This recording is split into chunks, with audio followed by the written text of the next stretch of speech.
প্ৰথমবাৰ আমি আৰম্ভ কৰিছোঁ যে ডিপাৰ্টমেণ্টে জিঅ' টেগিং নকৰে, আত্মসহায়ক গোটৰ বাইদেউসকলে ঘৰে ঘৰে লৈ যাব আৰু জীৱিকা সখী বাইদেউসকলে জিঅ' টেগিং কৰিব। 31 মাৰ্চ তাৰিখৰ ভিতৰত, যিহেতু বাজেট 1 এপ্ৰিলৰ পৰা আৰম্ভ হ'ব, 31 মাৰ্চৰ ভিতৰত আমি 29 লাখৰ পৰা ফাইনেল যিটো চেকিং, চৰকাৰী কৰ্মচাৰীৰ পত্নী, চৰকাৰী কৰ্মচাৰীও তৃতীয় আৰু চতুৰ্থ শ্ৰেণীটো আমি ল'ব দিছোঁ যে তৃতীয় আৰু চতুৰ্থ শ্ৰেণী যদি হয় তেওঁলোকে লওক, কোনো আপত্তি নাই। দ্বিতীয় আৰু প্ৰথম শ্ৰেণীক আমি মাইনাছ কৰিছোঁ। ঘৰত যদি বাছ ট্ৰেক্টৰ আছে সেইটো আমি মাইনাছ কৰিছোঁ। 3 চকীয়া বাহন আমি মাইনাছ কৰা নাই, 4 চকীয়া বাহন মাইনাছ কৰিছোঁ। এনেকৈ খুব লিবাৰেল ছিষ্টেমেদি আমি 29 লাখৰ পৰা কিমান কমে আমি চাম। হয়তো 1 লাখো কমিব পাৰে, 1.5 লাখো কমিব পাৰে, হয়তো 50,000ও কমিব পাৰে। কিন্তু যিয়ে নহওক কিয় 31 মাৰ্চত এই তালিকাখন আমি সমাপ্ত কৰিম, ফাইনেলি আমি আপলোড কৰিম যে এইখনে হিতাধিকাৰীৰ তালিকা। 31 মাৰ্চটো খালি যাব, আমিও ব্যস্ত থাকিম। 1 এপ্ৰিল তাৰিখৰ পৰা নতুন বাজেট আৰম্ভ হ'ব। 1 এপ্ৰিল তাৰিখে বিহালী বিধানসভা সমষ্টিত আমি প্ৰথম হিতাধিকাৰীসকলক এই আঁচনিৰ প্ৰথম 10,000 টকাৰ কিস্তি প্ৰদান কৰিম। বিহালী সমষ্টিত 23,000 মহিলা এই আঁচনিটোৰ বাবে ইতিমধ্যে নিৰ্বাচিত হৈছে আৰু এই 23,000 মহিলাক আমি একোখনকৈ চেক দি আমি তেওঁলোকক সিদিনাখনে সভাতে আমি তেওঁলোকক চেক এখন দি দিম। আৰু চেক আমি কিয় দিছোঁ, কেতিয়াবা বেংকত গৈ টকা পৰি থাকে, KYC নকৰে, কিবা নকৰে, চৰকাৰৰ লছ হয় আৰু মহিলাগৰাকীয়েও টকা নাপায়। চেকখন পালে অন্তত মহিলাগৰাকীয়ে বেংকত ফিজিকেলি চেকখন লৈ গ'লে তেওঁ একাউণ্টটোত যদি KYC আদি হৈও থকা নাই, KYC আদি কৰি ল'ব পাৰিব। তাৰপিছত প্ৰত্যেক মাহত আমি এখন তালিকা দিম বাতৰি কাকতত, প্ৰত্যেক মাহত 10-15টা সমষ্টিত আমি এই ধৰণে একোটা ফাংচন কৰি আমি এই পুঁজিটো বিতৰণ কৰি গৈ থাকিম। আৰু ইয়াৰ সমান্তৰালভাৱে মহিলাসকলক আমি 3 দিনীয়াকৈ এটা প্ৰশিক্ষণো দি গৈ থাকিম। য'তেই প্ৰশিক্ষণ শেষ হয় তাতে আমি, আপোনালোকে ক'ব পাৰে যে 10টা সমষ্টি কেনেকৈ নিৰ্বাচিত হ'ব, অৰ্থাৎ য'তেই প্ৰশিক্ষণ শেষ হয় তাতে আমি টকাটো দিয়াৰ আৰম্ভ কৰিম।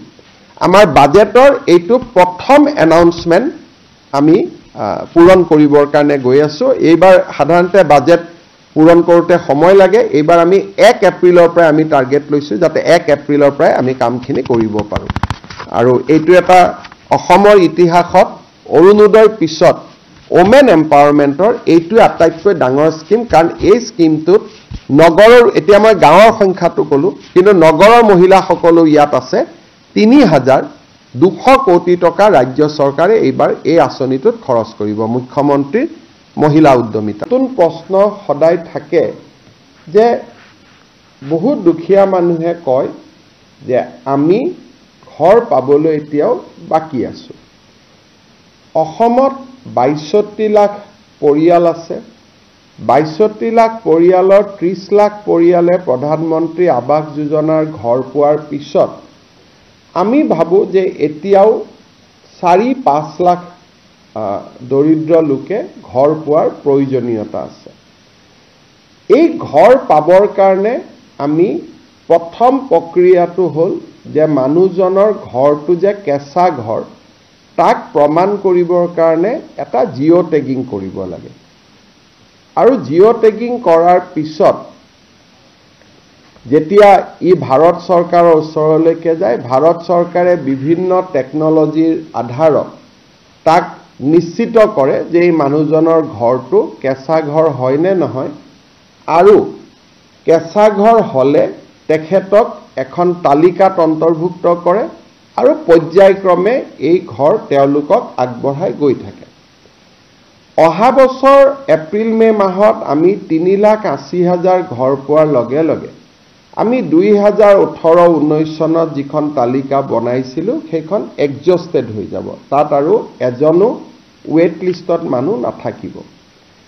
তথাপিতো বহুত লোকে ঘৰ নোপোৱাকৈ থাকি যাব।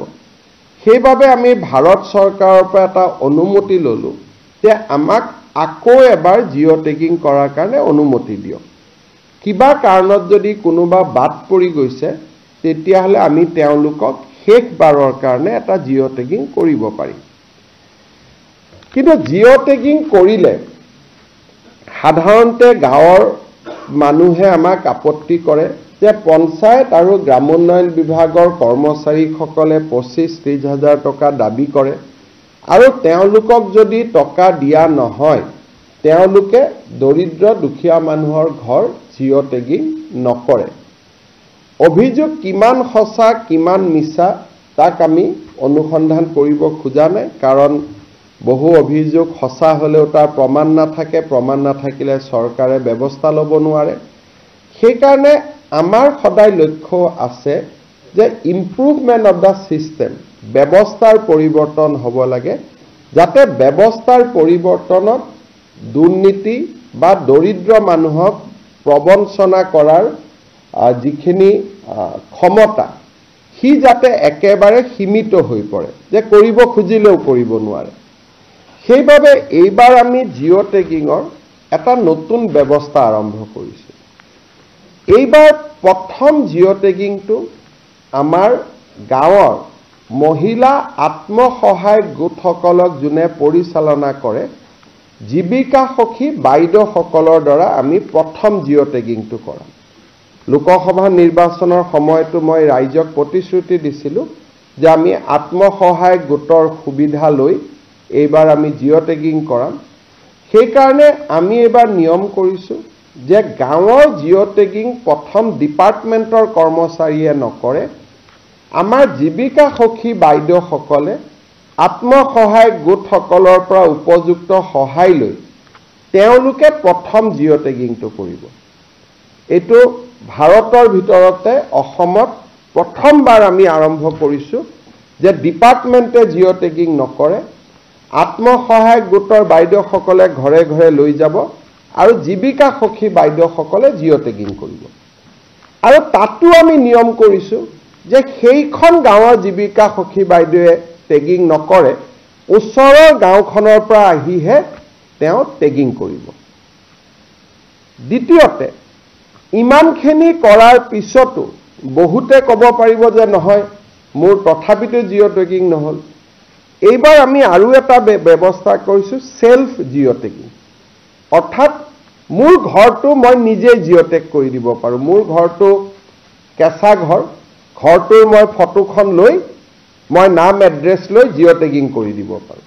তাৰমানে আমি দুটা নতুন কাম কৰিলোঁ, এটা হ'ল সেলফ জিঅ' টেগিং, অৰ্থাৎ নিজেই নিজৰ ঘৰটোক জিঅ' টেগ কৰি দিব পাৰিব, আৰু আত্মসহায়ক গোটৰ বাইদেউসকলৰ সহযোগত জীৱিকা সখী বাইদেউসকলে জিঅ' টেগিং কৰি দিব। আৰু কোনোবাই যদি এই ক্ষেত্ৰত টেকনলজি নাজানিব, জিঅ' টেগিং কৰিব নাজানে, গাঁৱৰ কোনোবা মানুহে যদি দুখীয়া পৰিয়ালটোক সহায়ো কৰি দিয়ে জিঅ' টেগিং কৰিবৰ কাৰণে, আত্মীয়ও জিঅ' টেগিং কৰি দিয়ে, মই বিধৱা মানুহ, মই নিজে নোৱাৰোঁ, কিন্তু ডেকা ল'ৰা এটা গাঁৱৰ মাতি আনি মই ক'লোঁ যে মোৰ ঘৰটো জিঅ' টেগিং কৰি দিয়ক, তেওঁ তাতো জিঅ' টেগিং কৰিব পাৰিব। অসমত প্ৰথমবাৰৰ বাবে আমি এই ধৰণৰ ব্যৱস্থা হাতত লৈছোঁ।